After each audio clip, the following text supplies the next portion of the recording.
Carla! Why? Randy, can you tell me what the fuck happened here? She's been bitten everywhere. She knew she shouldn't have gone outside. You killed her, you bastard! You murdered her! She's dead! What the hell have you done? Why? Deadlight, the director's cut. A zombie outbreak eradicated all hope of returning life back to normal. Now only survival lives on. Run, hide, and fight your way through the undead as Randall searches for his family in this gorgeous, gritty, destroyed world. This is pretty much a 2D side-scrolling platform puzzle survival-esque game with really cool comic book cutscenes where you play as the main character, Randall Wayne, as you look for your family, as we said earlier. Now, throughout the game, you'll find different tools to help you dispatch of the zombies, including a fire axe, a pistol, and a shotgun. As you run through the world, these zombies are pretty much just coming out of anywhere, and the thing that kind of sucks is that they move freely, like on a 3D plane, but you're kind of stuck on a 2D plane. So what happened to me all the time was I'd be swinging at zombies that actually weren't on the same plane as me yet, which would basically deplete my stamina bar that you can see up in the top left at blue. And when your stamina bar gets all the way down, you basically become really tired, distorted, and you swing the axe really slowly. Also, you can't climb, sprint, or jump, which makes it really hard to escape zombies when you yourself are moving like a zombie. The first thing I notice about this game is the actual environment and the background and the settings. And when they talk about it being a gorgeous environment, like it really is. I mean, just check out this scene, for instance. I got it that time. 4 times the charm.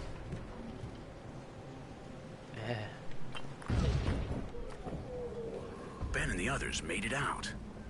They deserve better than this world. Oh, cool. Thanks for leaving me behind. No big deal. Let's stick it out here with all the zombies. Come on!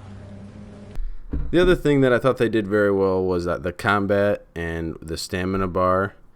The first time I picked up the pistol, though, I didn't use it for half of the game because I thought like bullets are going to be so limited and so scarce, but that's really not an issue in this game, as you'll find a lot of ammo scattered throughout, and you don't really have to use the pistol that much. If you don't want to, you could use the axe or the shotgun even if you want to, but you really don't even need to use, you aren't required to use the guns until later in the game.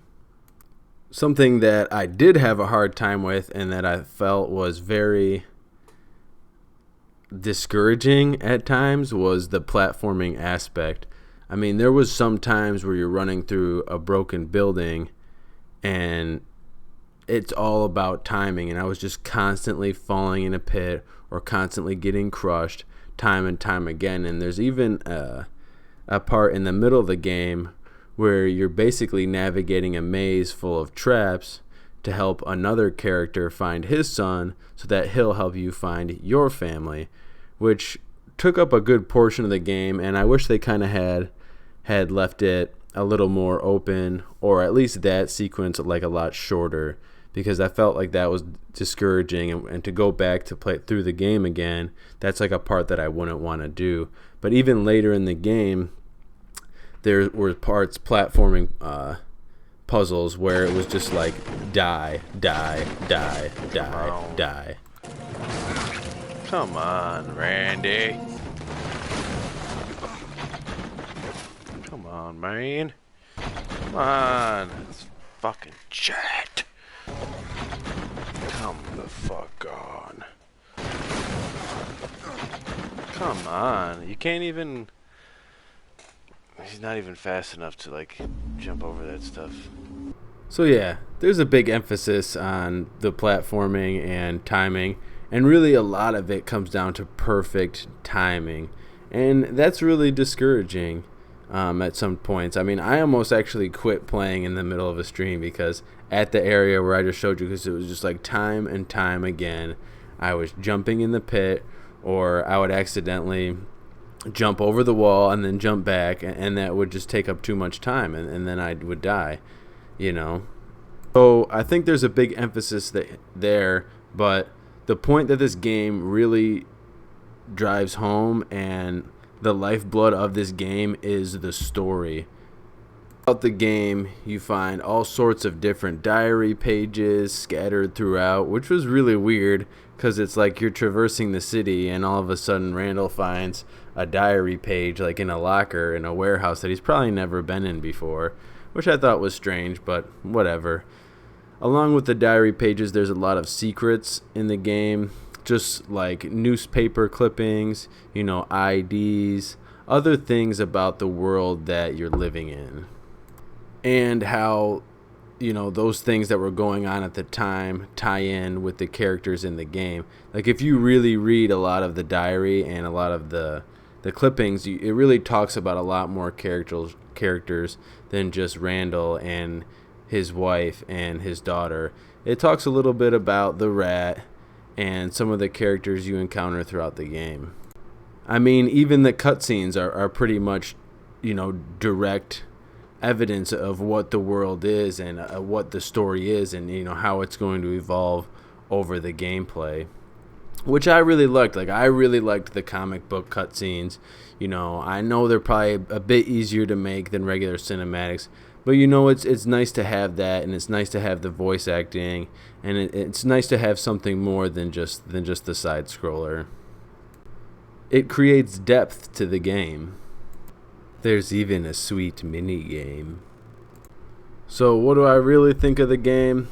I really enjoyed the game, like most games that I've played, and if you've watched a lot of my reviews, you've probably heard me say that I enjoy most of the games, but it's because I do a lot of research on the games. Right now I don't have, you know, tons of money to be buying all like the AAA games, but I want to do game reviews, so I really look for the ones, and I enjoy finding like the hidden gem games that are like $20 or $30. Obviously Umbrella Corps wasn't a hidden gem by any means, but I really think that this is, and I really can't say how much this varied from the original Deadlight in 2012, but I really did like it. It's very story driven, and without giving away any spoilers, like, there is a crazy twists in this game, and that's what made it really great. Is when I got to the end of the game, I was just like, wow, you know, like the story was so good. Like I said, I really didn't enjoy some of the platform puzzles. I thought they were really annoying and they pissed me off quite a bit. But I thought the combat was good. I thought the characters were genuine.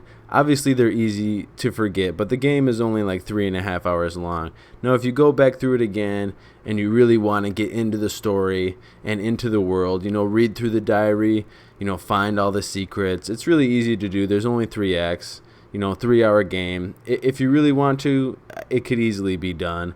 And, you know, it's a really good game. As far as the score, I think I'm going to give it like, and I'm going to just say a 7.5 out of 10. So 7.5 out of 10 is what I'm going to give it. And that's just because, you know, it's just not that long, and it's just not that big. Like, you know, yeah, I did enjoy it for the 3 or 4 hours, and there is a survival mode, which is pretty cool, but there's really not much there. So the whole game, really, you know, there isn't much there. And for $20, like, you know, that's what you can expect, but it is a $20 game. You know, if you can get it like 25 or 30 or 50% off, you know, it's definitely worth picking up. If you like zombies, if you want something quick to play, this is definitely worth a play, in my opinion. The story is great, and when you finish the story, you're not going to regret it. I guarantee you that. So you can watch my live stream. I live stream the whole game on my PR Gamefit channel, my gaming channel, where this review is also. And so if you don't want to play it, just check that out. I mean, you can skip right to the ending. It has its own special video. So that's going to be it for Deadlight, the Director's Cut. I liked it. 7 out of 5. I don't know what game I'm going to get next. I'm thinking about getting the Techromancer tomorrow, but leave your comments below. Let me know what games you're going to get, what you thought of Deadlight, so on and so forth, what you're looking for later in the year. You know, what did you like about E3? that kind of thing. So thanks for coming. Thanks for watching my review. Please subscribe, and I'll catch you guys in the next one.